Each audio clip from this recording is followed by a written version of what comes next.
Are you sure? Are you sure, sweetheart, that you want to be well? The local healer, Minnie Ransom, asks her patient Velma in Toni Cade Bambara's novel, The Salt Eaters. Are you sure, sweetheart, that you want to be well? Velma blinked. Unfazed by the hesitation, Minnie continues, I'd like to caution folks. That's all, just so you're sure, sweetheart, and ready to be healed, because wholeness is no trifling matter. A lot of weight when you're well. Minnie speaks frankly to Velma in front of interns and students and prayer warriors who are there to bear witness and to learn from Minnie's healing ways. But what the reader does not yet know, and we'll find out later in the story, is that Velma and Minnie, alongside the spectators, find themselves immersed in centuries-long struggles for liberation.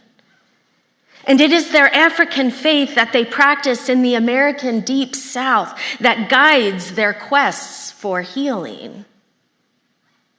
And so the question is germane to us, those of us gathered in this space this week, this day, for this timely festival of faith, this festival of faith where we will reckon with imagination and spirituality and culture and technology from deep troves of great, great wisdom, our panelists and practices and our programs designed to foster our imaginative core. It's no accident that you are here. It's no accident that we are here. It's no accident that this festival gathers us just a week after America's presidential election.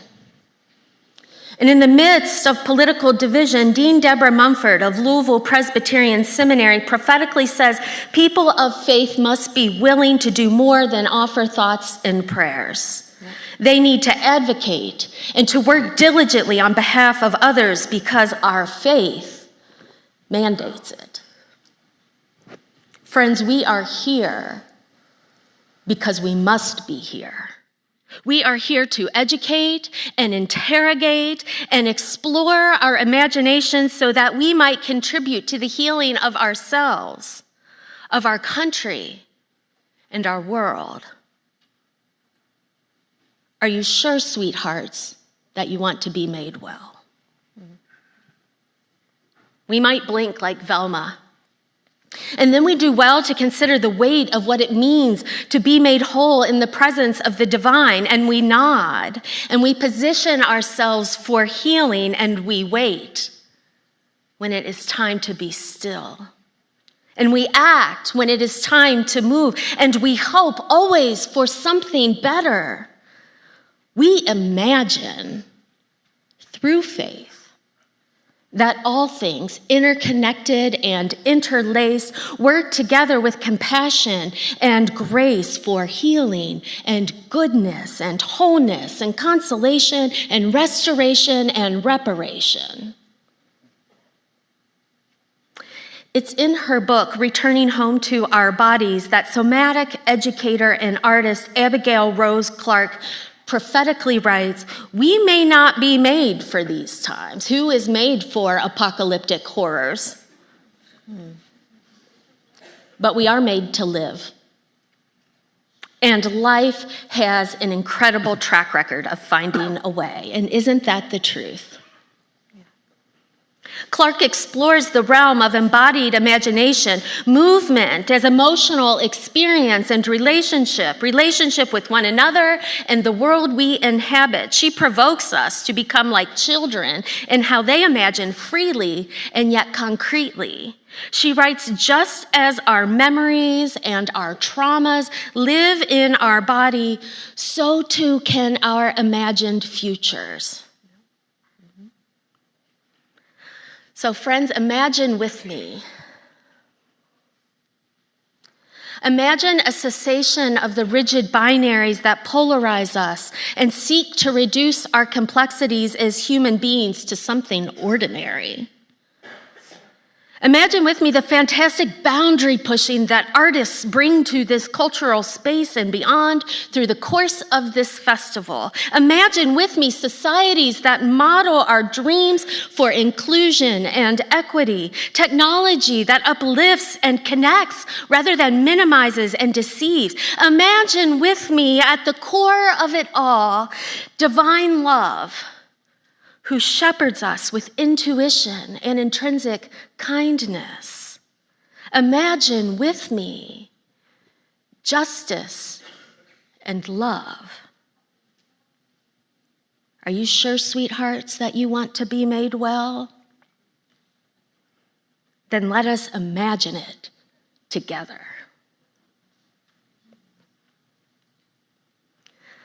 Our panelists for this session will guide us in the practice of considering the interplays of imaginative faith. We will hear from them and appreciate their wisdom in a way that honors the longevity of the traditions that they represent. Anam Thubten, Rabbi Matt Derrenbacher, and Reverend Adriene Thorne. First, let me introduce you to Anam Thubten. Anam grew up in Tibet and at an early age began to practice Tibetan Buddhism. He currently resides in the San Francisco Bay Area. He is the founder and spiritual advisor of the Dharmata Foundation, teaching widely in the United States, Europe, and Asia. He is the author of several books, including Embracing Each Moment, No Self, No Harm, Into the Haunted Ground, and The Citadel of Awareness. Through sharing his wisdom and personal experiences on the spiritual path, Anam brings alive the timeless teachings of Buddhism. In a Facebook post from November 1st, Anam writes, "Imagine if you could see everyone as stars. Normally, we see them through the narrow lens of dualism. We see them through their personality. We see people we love, people we have aversion towards, and even some that we despise. Sometimes we may even dehumanize them unconsciously. It's hard," he writes, "for us to see everyone as stars." Friends, let our imagination see these human stars as we hear from Anam. Anam, we welcome you.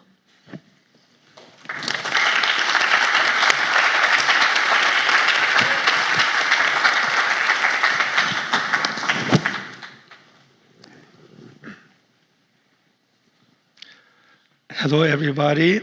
Welcome. I perhaps don't have to give a talk. You just heard a whole quotation from my Facebook. I can go back just to relax on this really wonderful, soft sofa. But I'm here already. It's too late. So I think we human beings are a very unique species, and that we have a role to play in this giant universe. By the way, every species is unique in their own way, and so it's not like we are more sublime than other species. Our gift, our special gift is that we have this consciousness, and that has almost a divine power to imagine, to create narratives and stories, and to even look into yourself. So this is a divine gift. It's a divine power. It almost makes us close to the divine beings, like the gods and the deities. As you know that almost every ancient cultures believed in the existence of those mighty deities and gods. The difference between human beings and the gods in all these cultures that the deities have more power to perform miracles. But I feel that we human beings are performing miracles. And there are lots of miracles that we are performing: music, art, religion, philosophy, and technology, and science, and don't forget cooking. I think it's the best miracle that we performed. And so we are like in many ways gods or deities, and especially when you think about that we send people to the moon, and think of the device that you're holding right now in your hand, the cell phone, and this powerful device through which that you can talk to somebody right now who lives in the other side of the world. And not only that, you're able to have access to all kind of information in a single moment. So since the division between the gods or deities and humanity is actually always shrinking. So this is a good news, but can be also bad news. And so, but this all come from this, our ability to create miracles come from our ability to imagine and to create narratives and stories. So we have to pause and think about how we are going to use this divine gift that we all possess, our ability to imagine. Because if you don't pause, then there's also danger that we will misuse this gift, this divine gift, to the extent that we can actually create not so sacred imaginations.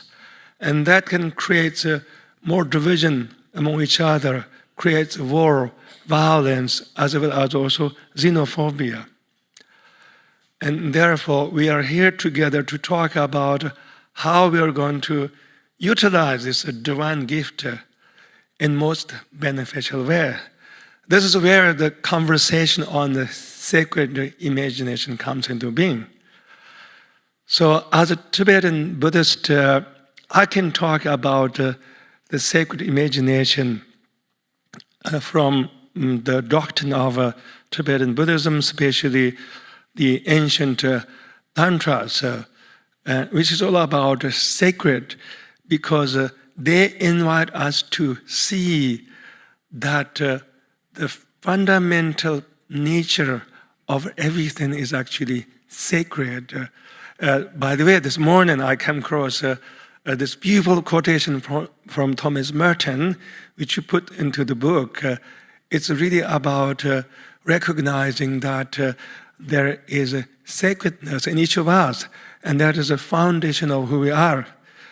But I will tell you a little bit a story. We don't have a creation story, we have a manifestation story, but we believe it is a true story.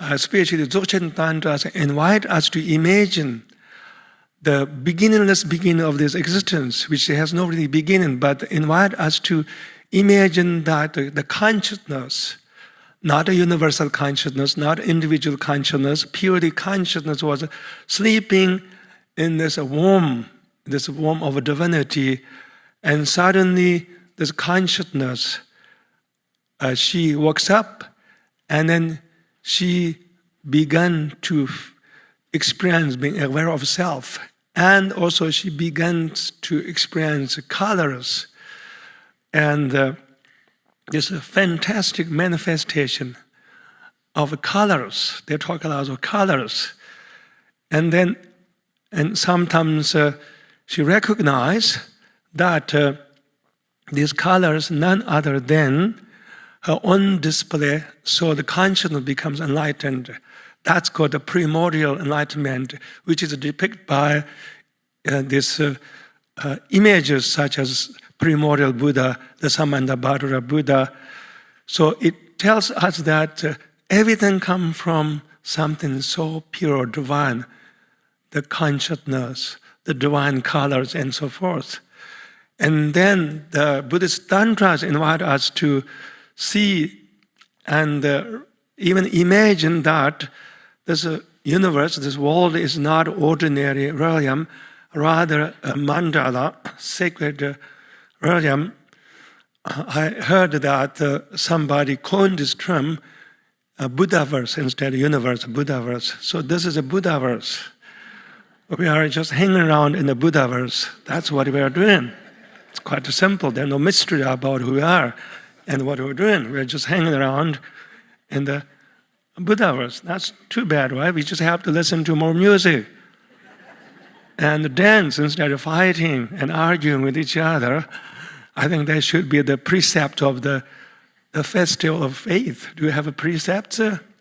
The commandment of the festival of faith. And so it invites us to imagine that our body is not ordinary. Our body is actually the holy temple. There's even sadhana, whole liturgy in Tantric Buddhism, through which that you visualize you yourself as a deity or Ishtan your body as a holy temple, and then you even visualize everyone as actually deities, like Avalokiteshvara or Aryatara, and then you visualize all sentient beings, including animals, insects, as divine beings, like Tantric Buddhist deities. Such amazing sacred imagination, isn't it? I tell one story. One time, somebody told me that she doesn't feel very comfortable around her landlord. And I asked her, do you have any kind of real problem with your landlord? She said, not really, but I just doesn't feel comfortable around his or her presence. I told her, maybe try to visualize your landlord as Avalokiteshvara whenever you run into your landlord. She said, all right. Few months after that, she come back. She said, it worked. I have no more problem with my landlord. Maybe sometimes we should try to visualize everybody as deities. Oh, well, that's kind of complicated because then you have to have affinity with the Tantric Buddhist deities. But maybe you can visualize everybody as stars. How about that? You can visualize each other as stars every now and then, and especially right after the election, I think there are lots of unhappiness, divisions, and to the extent that our consciousness can really descend into a very low room, where we feel that we are on the right side, we are the good people, and these are not good people. There is no duality between good and bad people. Everyone is actually divine. Everyone is a manifestation of the primordial Buddha. Everyone has Buddha nature. So it is time for us to use this sacred imagination through which that we shall visualize everybody is a star. Everybody is a bright star, divine star. So before I go back to my really wonderful sofa, I like to go back there, by the way. I would like to imagine you a beautiful world, future world, hopefully not distant future world.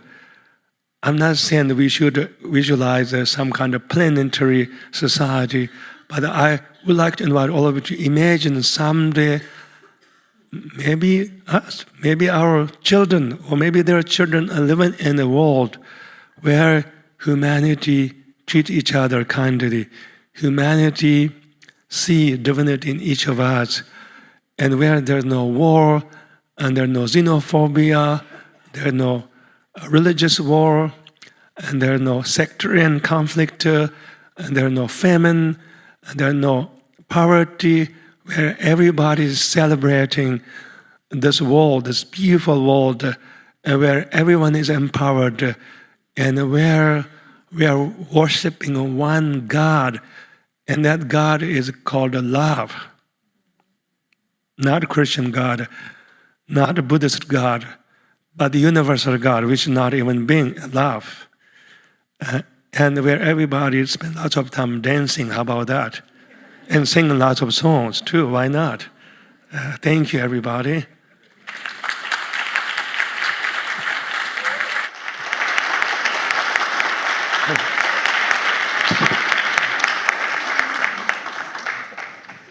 Anam, it strikes me in this giant role that we play in this universe that miracles are an act of our doing and our participation and the ways that we imagine and tell stories is holy, sacred work. So thank you for reminding that. Oh, you're welcome. Reminding us of that. Rabbi Matt Derrenbacher. I invite you to find healing and presence in his presence. Rabbi Matt moved from Rochester, New York to Louisville in 2014 after completing undergraduate studies in religion. He completed a Master of Divinity from Louisville Presbyterian Theological Seminary while working at the temple as senior rabbinic assistant. During his time at Hebrew Union College Jewish Institute of Religion, Matt served as a solo rabbi for a wide array of synagogues as well as senior rabbinic fellow at Ohio University. During his summers at HUC and beyond, he served as a chaplain candidate for the U.S. Air Force. Over the past year, Matt served as rabbi for Congregation Beth Shalom in Columbia, Missouri, where he led services in both the Reform and conservative traditions to meet the needs of the diverse Jewish community he served. Rabbi Matt has a passion for making experiences and education accessible and meaningful to all of us. He loves the challenge of relating anything and everything to the Jewish experience and cultivating a deep joy in Jewish life.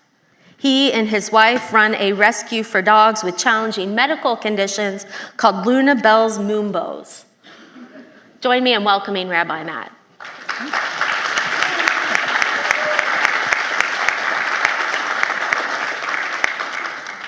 Hey, let's see, I should have a sweet, there it is, awesome. So it is an honor to be here. I'm going to begin by sort of laying a foundation, right? So I come from the Jewish tradition, and the Jewish story is one of survival and exploration of the world through the combination of both faith and imagination. So a lot of these definitions of things are my own, right? There's the sort of stereotype, 2 Jews, 3 opinions, 1 rabbi, 4 opinions. So I may change my mind by the end. We'll see what happens. So there are 3 main elements to Judaism, right? So we have God first, and we relate to God in different ways. So there's, of course, prayer, right? There's ritual, there's mitzvot, and there's relationship. And it's very focused on the here and now. Our relationship with God, we're not worried about the future. We do look to the past, but we're very concerned with what's going on right now. How do we relate to the divine? How do we relate to the world around us, to one another, to the people in our lives, and to ourselves? So in this way, our relationship with God is very embodied. It's very physical because we have to do, not just believe or think or say certain things. We have to actually do to be in relationship.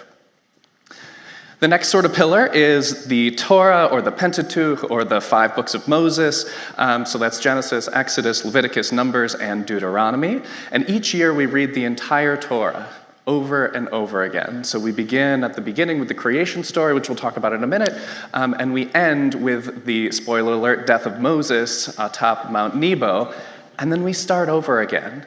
So we never quite get to the promised land, right? You have to go to the book of Joshua to get there. That's not part of the Torah. So one of the things that Judaism teaches is that the promised land isn't a destination. The promised land is the journey itself.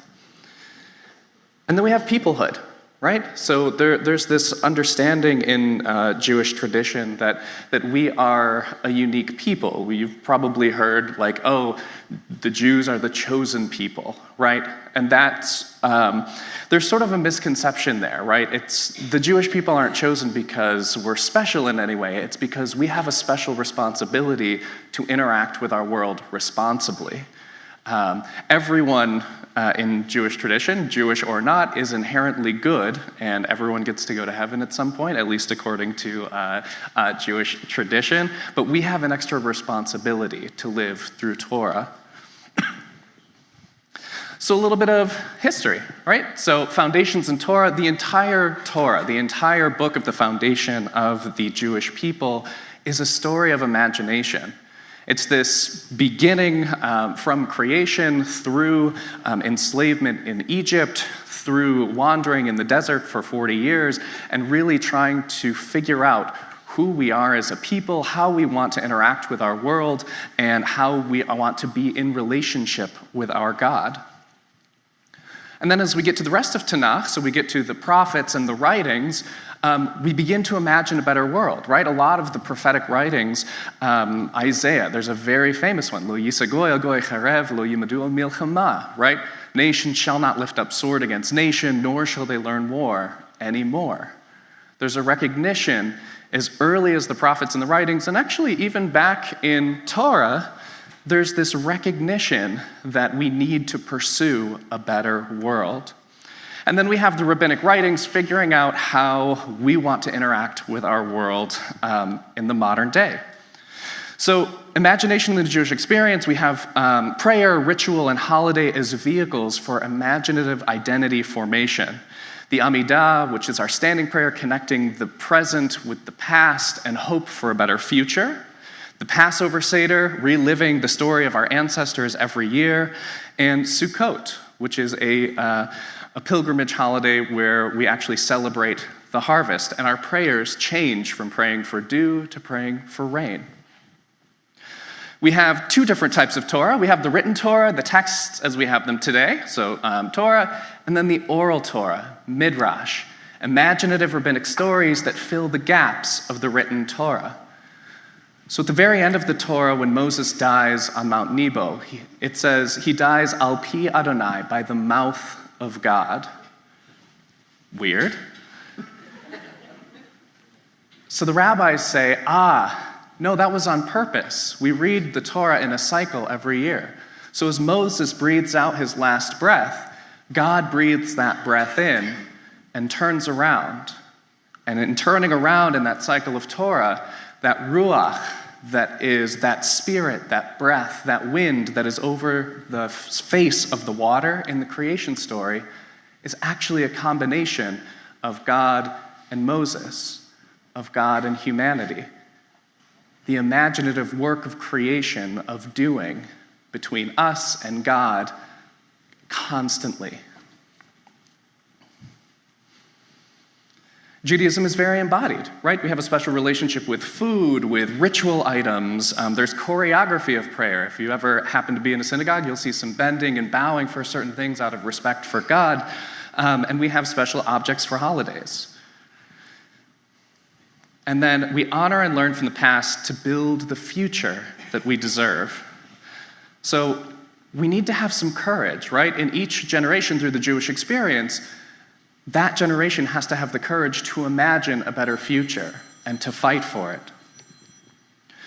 And we learn tradition to find new ways of relating to our world, to one another, and our experience, the divine. Each generation, we all face different challenges, and it is up to us to have the courage to imagine that we can tikkun olam, that we can repair our world and leave it a little bit better for the next generation. And finally, inherent goodness, right? So in the creation story, if we look all the way back to Genesis, everything is inherently good. God creates everything through speech, and God says, this is good. God creates the human being, and God says, this is very good. The first thing in the entire Bible that is bad is loneliness. God says, it is not good for this person to be alone. And we know that there's responsibility in relationship, right? Relationship can be beautiful and uplifting, but it can also be tough. I mean, if we think of Cain and Abel, the first couple of brothers, one kills the other. There's deep responsibility when we are in relationship with one another. God knows the pain of loneliness. We know the pain of loneliness. And it is through love and connection and imagination that we can build beautiful relationship with one another and with our world. And finally, a little quote from Pirkei Avot, the ethics of the ancestors: you are not obligated to complete the work, but neither are you free to desist from it. Thank you.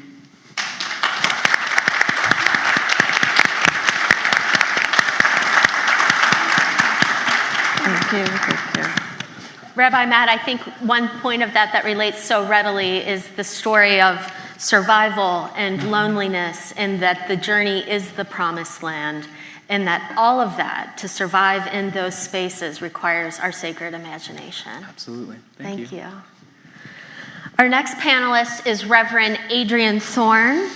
Reverend Adriene is the 8th senior minister of the historic and history-making Riverside Church in the city of New York, and the first African-American woman to hold the position. She received her Master of Divinity from the Pacific School of Religion and completed her postgraduate studies in pastoral care and counseling at the Blanton Peale Institute. Adriene is a healer. She's a Presbyterian minister and a classically trained dancer who uses movement to heal bodies in the church and the community. When she's feeling open, though, Adriene will tell you that she has learned more about God from nature, art, and her child than from any classroom or book. Amen? Amen. Adriene's background in the performing arts includes credits with the Dance Theater of Harlem, the Metropolitan Opera, and the world-famous Radio City Rockettes, among others. New York Times best-selling author and renowned coach Resmaa Menakem is her teacher and her guide in the study of somatic abolitionism, which she brings to her personal and public work. Reverend Adriene, we welcome you. Thank you. Thank you.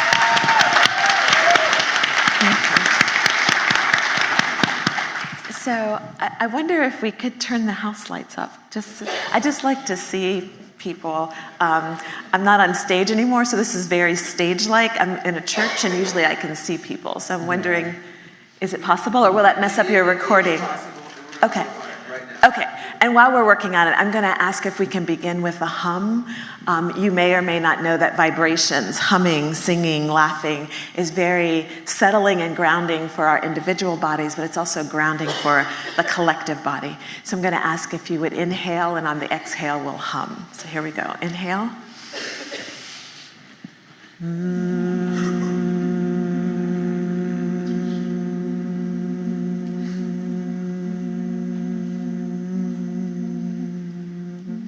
Again, inhale.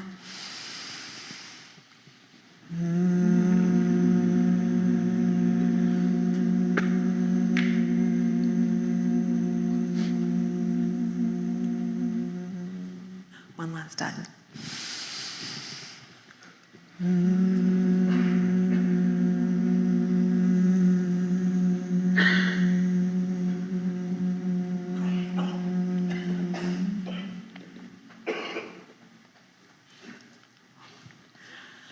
Mom, it's ruined, my then 7-year-old screeched about her art piece. I asked her to show me the drawing disaster because I couldn't see it. I think she wanted to zig, but instead she zagged, and the line, the drawing, the entire piece of art was ruined. I knew this could be a teaching moment about self-compassion, reframing, and the power of the creative mind. So I said to her, artists don't make mistakes. We keep working until the disaster is better and sometimes even beautiful. What can you do with that disaster to make it better or beautiful? Let the mistake take you somewhere you couldn't imagine before. That lit a fire behind her teary eyes, and she went back to work. This fall, my kid entered the High School of Art and Design in New York City and has plans for a college career where she discovers the cure for cancer by researching how different foods make us well and unwell. She has a creative mind. She has an imagination. And it is the best gift I could give her for such a time and such a world as this. In the Christian Bible, from the book of 2 Kings, it reads in chapter 24, beginning with the 10th verse, "At that time, the servants of King Nebuchadnezzar of Babylon came up to Jerusalem, and the city was besieged. King Nebuchadnezzar of Babylon came to the city while his servants were besieging it. King Jehoiachin of Judah gave himself up to the king of Babylon, himself, his mother, his servants, his officers, and his palace officials. The king of Babylon took him prisoner in the 8th year of his reign. He carried off all the treasures of the house of the Lord and the treasures of the king's house. He cut in pieces all the vessels of gold in the temple of the Lord, which King Solomon of Israel had made. All this as the Lord had foretold. He carried away all Jerusalem, all the officials, all the warriors, 10,000 captives, all the artisans, and the smiths. No one remained except the poorest people of the land. I want you to notice that King Nebuchadnezzar took the artisans and the smiths. He took the people with an imagination. Why? Because as Reverend Dr. Renita Weems said, if you want to kill a revolution, kill the artists. The artisan is the one that traffics in the area of the spirit. And if you wound people's spirit, you destroy their will to rebuild, their will to make disasters better, and sometimes even beautiful. We are spirits, and those who have the power to command the spirit to move us to tears with their poetry and dance and visual spectaculars, they will heal us and help us imagine and build a new world. Dr. Weems says we can live without the military. We can live without the ruling elite. We can live without politicians, amen. But we cannot live without poets, without musicians, without dancers. We need creative minds. We need imagination to build us a new world. When my church was planning for this programming year, we knew that no matter how the election went, that 2024 would be difficult. In the grips of an ongoing housing crisis in the U.S., with 14 fires currently raging across this country, with unprecedented flooding on this continent and others, and staring into the abyss of multiple genocides, including the horror in Gaza, we wanted to imagine a church where what was disastrous and ruined could be made better and even beautiful. Our graphic designer, Jamil Dahani, created this image to kick off our new church year in September. He begins, as you can see, grounded with this book that we love. It is our foundation. And you will see the waters of creation emerging from its pages, over which God's Ruach Spirit hovered at the start of this human experiment.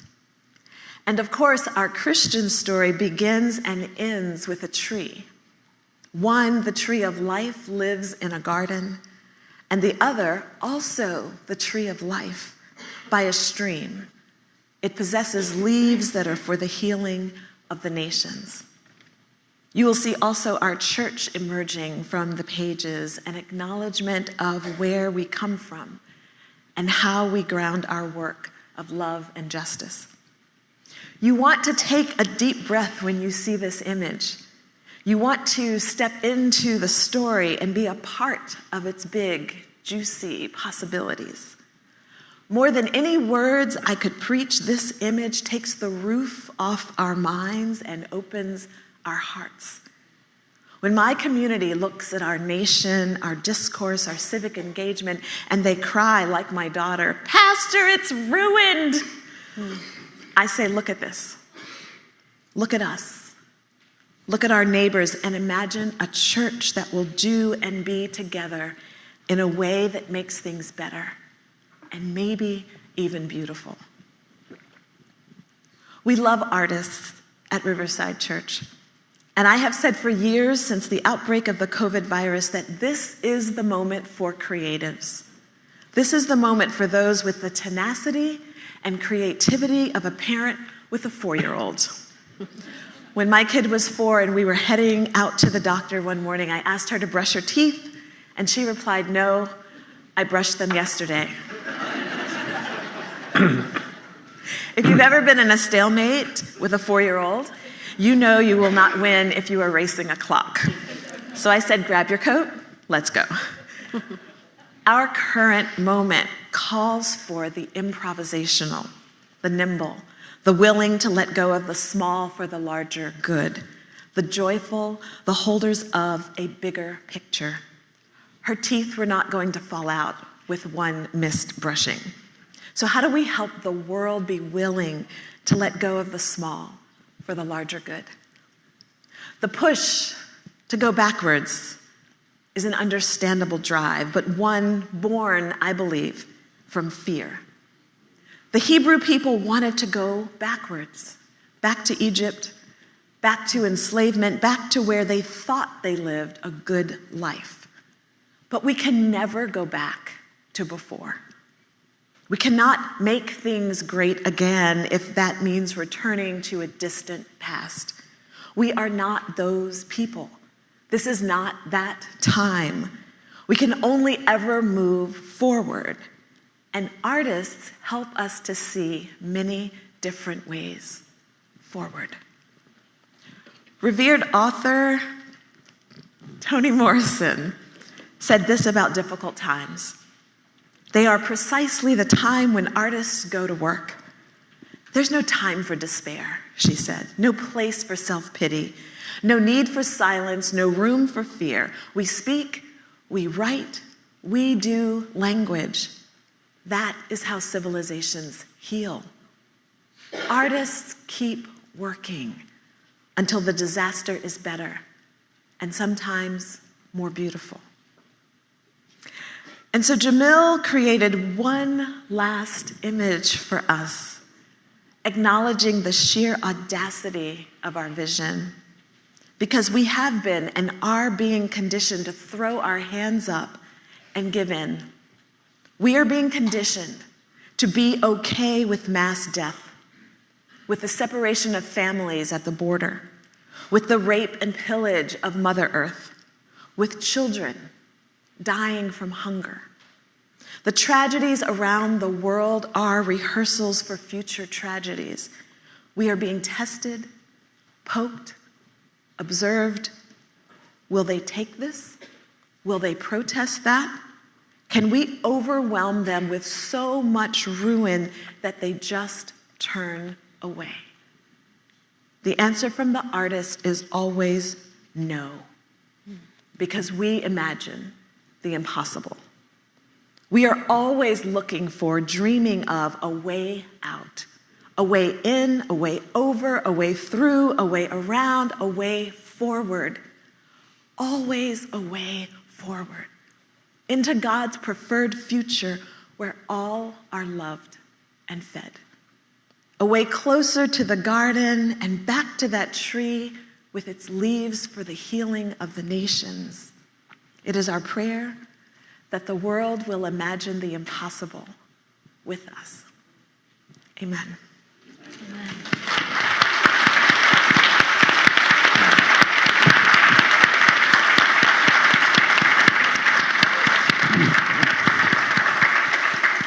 Reverend Adriene, thank you for that beautiful articulation of beauty and nimbleness amidst our woundedness and our quest for language in the art. We learned from you. Thank you. We now turn our attention to Barbara Bogatin for our musical interlude.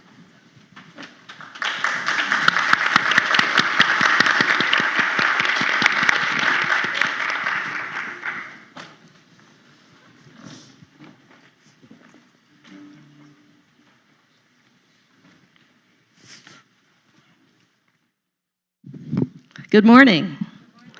It's my honor to be here today to share some music with all of you. I'm going to play a piece that I think is very resonant with the current moment, with these very powerful words that were spoken this morning, with the Festival of Faiths, and also with this current moment in the world. The piece is by the great Catalonian cellist, Pablo Casals. And Pablo Casals was born at the end of the 19th century and was actually responsible for popularizing the cello as a solo instrument throughout his concertizing around the world through most of the 20th century.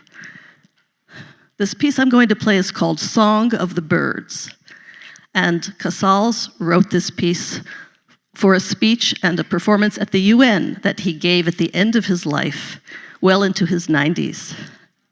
Because in addition to being a magnificent musician, he was a great humanitarian, and he dedicated his life to world peace.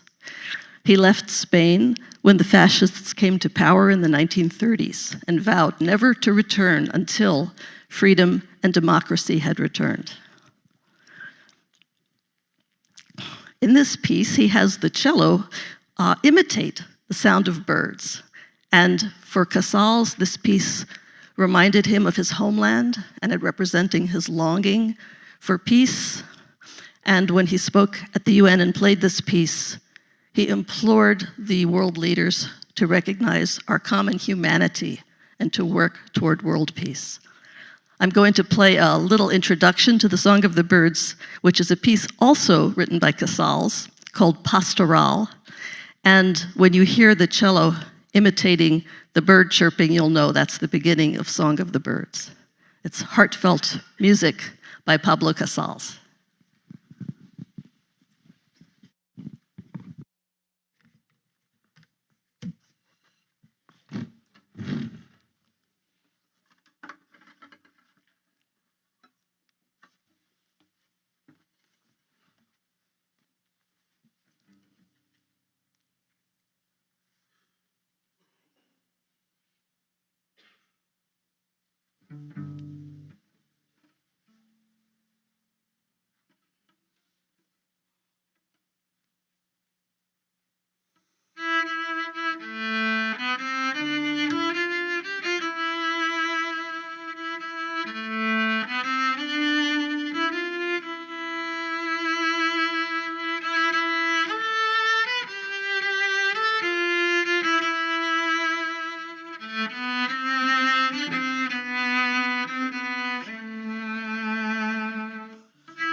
moments in holy spaces, I think we do well to take a collective breath. Thank you, Barbara. We are going to move into a time of paneling for the remainder of our session. And as we do this, I don't have any prescriptions or proscriptions about who wants to go in what order. So if you are moved, please speak out and we will listen. So I think we can all agree that imagination, or to imagine, the act of imagining, is not just a cognitive approach, right? And while it is very much a cerebral activity, it's also, as we have heard, embodied and artistic and holistic and somatic. And did you notice that all three of our panelists talked about food? The juicy goodness of it. And so I hear you describing in a full throttle use that it is our entire being to do the work of sacred imagining and reimagining. And so my question is this: what then are the implications? What are the implications for ourselves, for our communities and our country, and even for the divine? If accessing one's imagination is not just about thinking, then how does this embodiment perspective shift the imaginative landscape internally and externally? Does that make sense? Absolutely. Mm-hmm.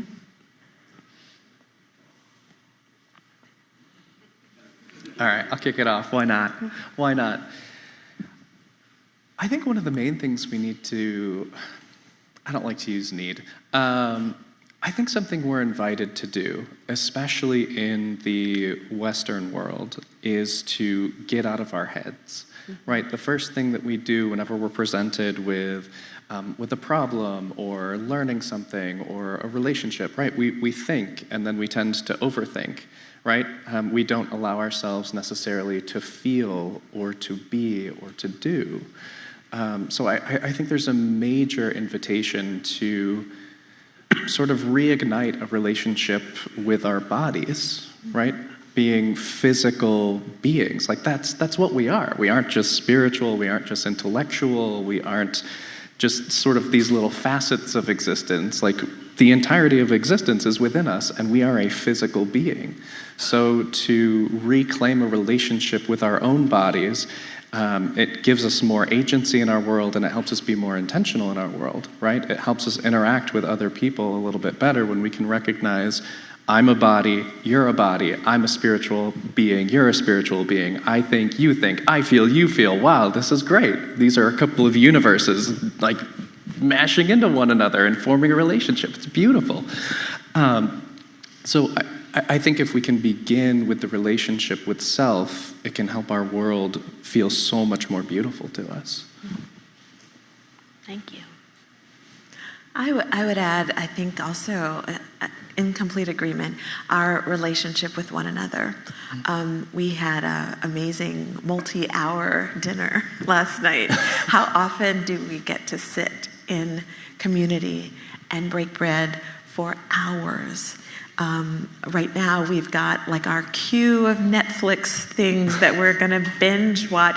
We didn't do that when I was growing up. My cousins, my family were gathering for card parties and dance parties. We would go to sports games. We had barbecues. We were in relationship with people. And I love that Rabbi Matt mentioned this epidemic of loneliness. We don't have time for each other. We live in the same neighborhood. Some of us are in my city in New York, in the same building. And we're like, oh, it's great to see you. Maybe we can make a date to get together in 6 months. It's crazy that we don't make time for our friends, our beloveds, our loved ones. The final thing I'll say about the movement piece, I'm pretty sure I read that Einstein, right when he was on the brink of discovering the theory of relativity, he was in the lab stuck, and he went for a walk. And it was on the walk while moving his body. And I think the research shows that that walking pace is the pace at which we have insight. Not running, not jogging, but that the pace of a walk is where we are our most creative. And it's in movement. It's not bed rotting. I don't know if you guys have heard of bed rotting. This is a thing that the young folks do where you just like lay in bed and rot, I guess rest. But we need to be moving at the pace of imagination as well. So, yeah, beautiful. Yeah, I agree with both of you. I don't really have so much to add. I think in general, the human misery is coming from, of course, often lots of difficulties, like, let's say, illness, discomfort, but also comes from the fact that we are very conceptual.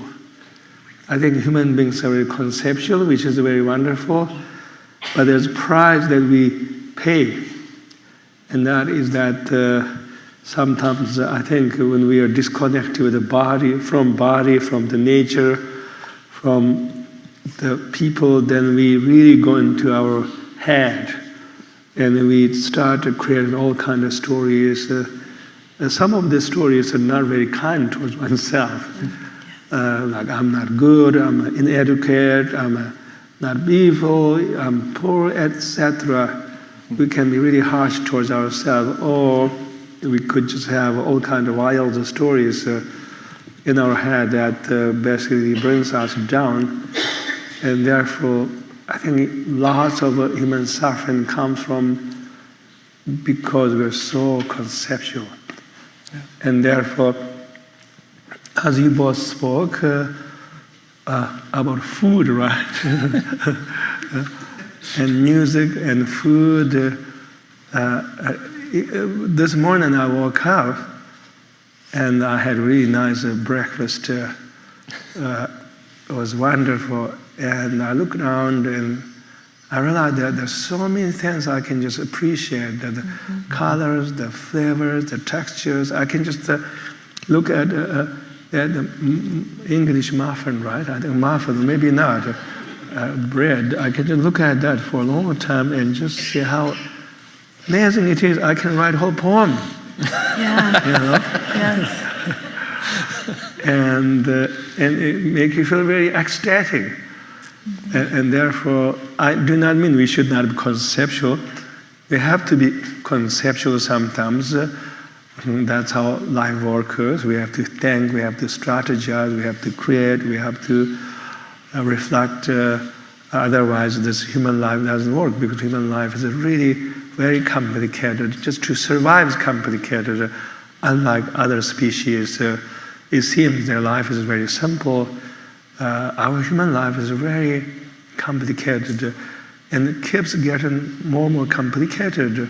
So therefore, there's a time to be conceptual, but also there's time to just let go a little bit that our tendency to be conceptual and drop into the body, into the present moment, through maybe even appreciating senses.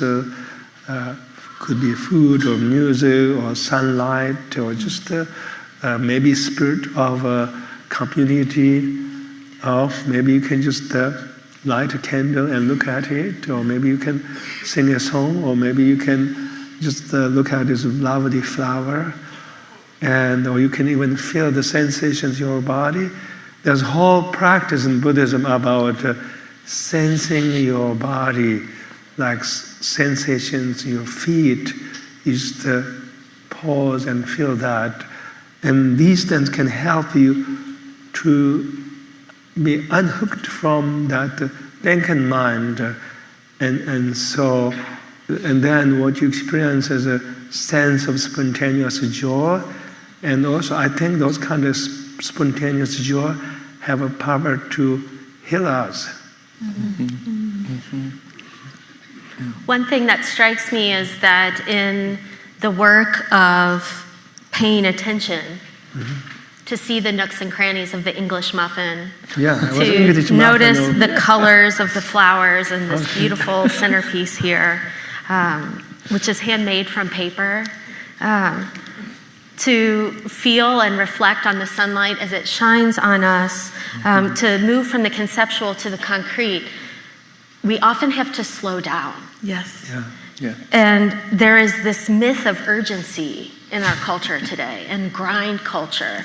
And even when we're bed rotting, I think we're in a hurry Yes. to rot. Yes. And thinking of the Surgeon General's Vivek Murthy's epidemic of loneliness that he has written about. Even to know that we are lonely, we have to slow down a little bit and like feel that, which is so uncomfortable. And so I'm wondering then, what does it mean to be fully present and grounded? We talked about this a little bit in our opening workshop yesterday morning. What is groundedness, and how do you know groundedness, and how do you experience it and feel it and embody it?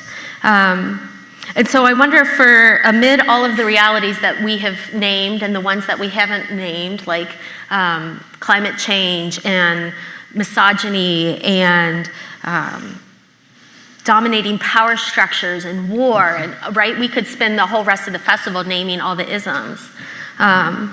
What new possibilities emerge for us when we slow down to imagine?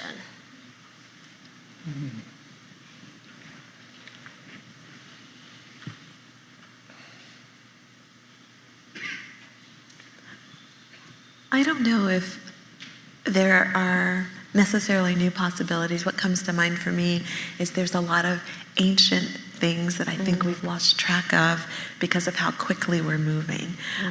So as Anam said, to slow down enough to realize the glory in the simple things emerges for us, I think, when we slow down. And it means that we've got to let go of things. I think after my child was born, and I don't remember how old I was, I said to myself, there's no truth in this notion that you can have it all. You cannot. You've got to pick what you're going to have. And I think slowing down helps us to start to figure out what then matters having. I want to live a life where I notice the beauty in an English muffin because they are delicious. And there is an artistic quality to them.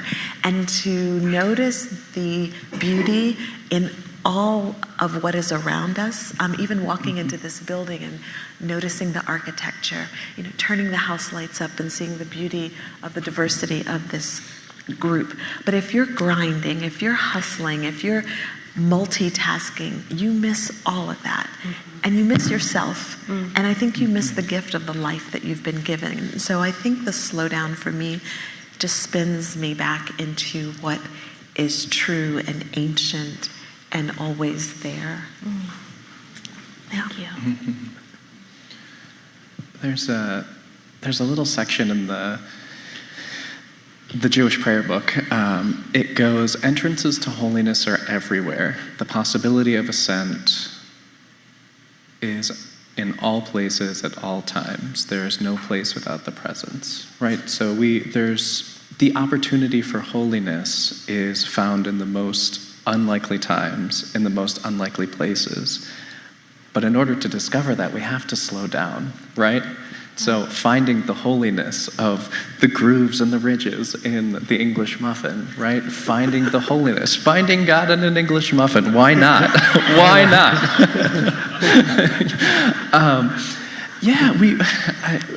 We're so good at living at a fast-paced life in our heads, right? We're in our worry, in our fear, in our doubt, in our despair, in our overwhelm.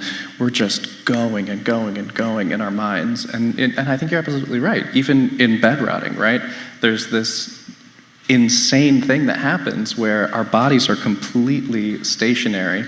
There's 5 different screens with different things going on, and our mind is somewhere else, right? Like, what kind of existence is that? So inviting ourselves to feel those sensations, right? To feel our backs against the backs of these chairs, right? Our feet on the ground, our arms or our hands touching here, the coolness of our breath in the theater, right? By anchoring onto something so simple, you have found an entrance into the holy, right? And so once you walk through that door, there's another door and another door and more possibilities and more possibilities. Slowing down is tough, but if you can find just that one little crack, that one little space where the light is shining in, you can do it. You can do it. It is more accessible than we give ourselves credit for. Mm-hmm. Mm-hmm.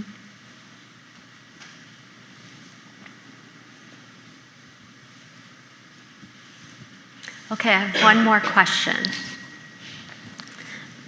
We've kind of touched on it a little bit, but it might open us into a whole new conversation that we will need to recontain. Sacred imagining, generative wonders, concrete hopes, they lead us to this new idea. It's not a new idea, it's a new moment in this conversation, the idea of courage and bravery. And so I wonder what of daring audacity we have when we seek to revitalize ourselves in simplicity, when we seek to pay attention to our institutions that often betray us, when we want to create deeper relationships and live vulnerably, and when we want to engage the prophetic arts. And so as we close our time together, I want to invite you to talk a little bit about bravery and inspiration as it relates to your own faith.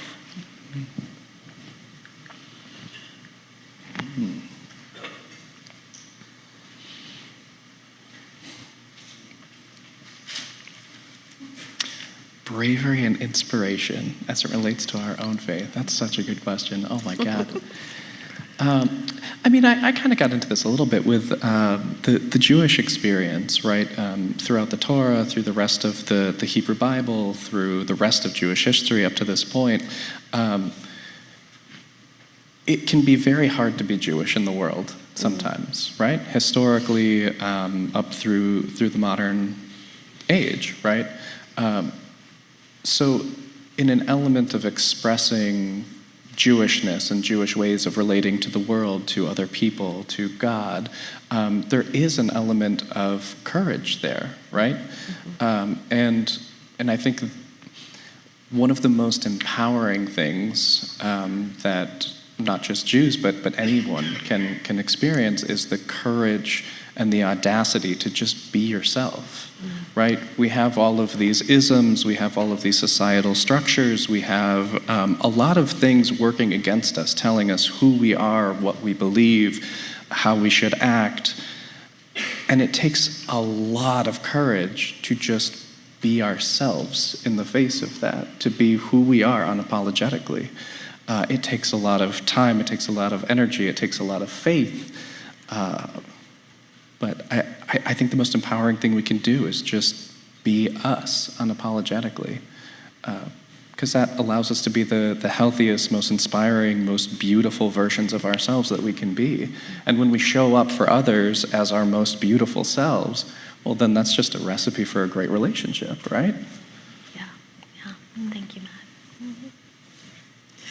So I think in the Christian tradition we have this tension because there was this crucifixion thing. There's that. And I think there are a lot of folks in our tradition who live a life aligned with that, when that was not the ask. God did not ask us to crucify ourselves. And I think for women, I think for African American folk, particularly Black women in particular, but others, I think this pull to sacrifice self can take us in a place that gets complicated with courage and bravery. Yeah. Oh, I'll just get up on the cross. Yeah. I'll just bleed out for whatever, my church, this issue, this cause. I think where the bravery comes in our tradition, the model that we get, is Jesus pulling away. So Jesus going off by himself to pray. I think in this moment in our country, there's a big push right now to get back to work, to get back to the fight after the election. And I've said to my community, and this comes from my teacher, Resma Menakem, that it's okay to pause. It's okay to take a break, to pull away, to pray, because our impulse in grind culture is to override, and that's a word from Resma. We just stuff down what we're feeling, and we go to the next protest. We stuff down what we're feeling, and we binge watch or drink or eat or whatever the thing is that helps us to numb. And I think this goes back to what you said about the slowing down. Part of the reason I think it's so hard to slow down is because all of that stuff we've stuffed is going to come up. Yeah. I had a really dear friend in seminary who was so busy, never stopped. And it didn't strike me that this was problematic until someone said, I wonder what she's not willing to deal with, that she moves so fast. Mm-hmm. So I think the pulling away to pray, like Jesus did, I imagine it also had to be a time when he wept because of those disciples not getting it, because it was just so hard. God, why did you send me here? These people don't understand what I'm about. Mm-hmm.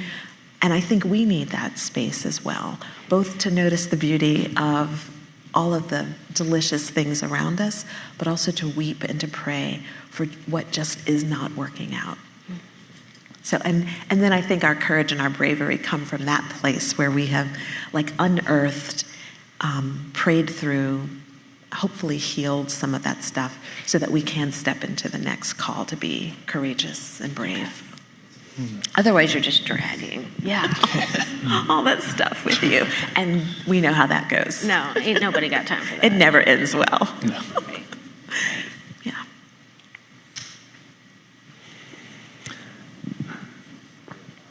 Yeah, I'm glad that you brought that topic, bravery and the courage. Well, by the way, the human life is really short on this earth. We're not going to live here too long, even though we may live another 50 years or 60 years or maybe longer than that. Still, it's very short too. Mm-hmm. So, I think one of our impulses that we just want to have a very easy life. I think that many of us want. And sometimes life is kind of easy too. Like today, life is very easy right now, in this moment, right? Mm-hmm. But even though we have that desire to have just the easy life, I'm sure I'm speaking on behalf of many of you. I want easy life. That's sort of my highest aspiration. Now you see how shallow I am. And I do have identity. I'm actually identifying myself as a foodie more than anything else. I'm kind of apolitical, sorry. Yeah, I'm foodie, that's my identity. So I just want to have easy life most of the time. That's my confession in front of all of you. So, but life is not always easy. We wish we could have this life easy, because life is so transitory. I think yesterday, Adriene and I were talking about this very same topic, and we both talk about this kind of expression, civic sadness, not a new expression, but we all can have a way of interpreting civic sadness. And I told him, I feel the civic sadness now and then, because life is so just amazing. This human life is so amazing, intrinsically, regardless of who you are, what you don't have. Life is unbelievably amazing. I think life itself is the divinity, the holiness, or the sacred. And if we only really see what it is. And therefore you have all these ancient Buddhist yogis who lived in a cave, didn't have anything, but they are the happiest people. I have one Buddhist teacher, a Tibetan Lama. I always mention his name. His name was Lama Tsurlo, and he died quite a long time ago. I spent lots of time with him. He was a lifelong hermit. He didn't possess anything. At an early age, he developed this problem, a spinal deformity. He had to use a walking stick rest of his life, and he didn't have anything. He was doing a retreat, meditation retreat all the time. Basically, he was a sensampan in Tibetan language, lifelong hermit, and he didn't have any possessions. When he died, the things that he left were very simple, few cups, and the text that he wrote. He was a good calligrapher, but I remember that he was so happy, so content, in a very profound way, not in a shallow way. He didn't smile often, but his heart was always happy. And so I think what I'm really trying to say is that life is extraordinary, and of course won't last long time. I do not mean we should not suffer. I do not mean that we should have easy life, but life is sometimes not so easy. So there are moments we need to be courageous. And then sometimes life is easy. And this moment maybe we need to be compassionate towards others who are not having an easy life. And there are moments we have to pay attention to love. There are moments we have to pay attention to gratitude. Mm-hmm. There are moments we have to pay attention to something else. But there will be moments we are called by universe to be really courageous, especially when mayhems and tragedies before us. We go through tragedies. I think most human beings went through some form of tragedies, except, of course, people don't talk. Maybe they'll talk to their friends or family members or therapists or their spiritual teachers. But I think everybody is walking in silence about tragedy that occurred in their life. And therefore there's so much trauma in this world. So, and we may go through hardships in our life, unexpected situation. These are the moment we have to be courageous. There is actually this practice, very radical perspective in Tibetan Buddhism. They teach that you almost have to welcome challenges when they arise. You don't have to go around look for problems, troubles, or challenges. They come to you anyway. But when they arise, you have to be almost, not really joyous, but you have to be almost like very empowered, not be so scared, not really be so weak, but you have to be almost strong. You have to empower yourself to be some kind of bodhisattva or spiritual hero and heroine. And you have to tell us, I'm going to welcome the situation. And I'm going to turn the situation into a path, into spiritual path, through which that I will cultivate courage, compassion, and also I would even can arise all the difficulties to the extent that I can even experience transcendence, or I can even transcend myself, because I think the human mind has capacity to transcend even oneself. Many mystics did. That's what they did. Mystics in every tradition actually experience self-transcendence. And so you kind of have to use this kind of very powerful, in some sense radical, ancient spiritual perspectives when you meet with the difficulties in life, and then basically be courageous. So I think there are many moments where we feel that wish we are more courageous, and that's pretty much it. What I have to say. Friends, it's been so good to be with you in this moment, in this space. I feel that I will speak on behalf of all of us, that we have happier hearts and clearer minds and more compassionate bodies. And so I invite you to tap into your courageous and sacred imaginations, and let us consider saying together, yes, we want to be made well. Join me in thanking our panelists.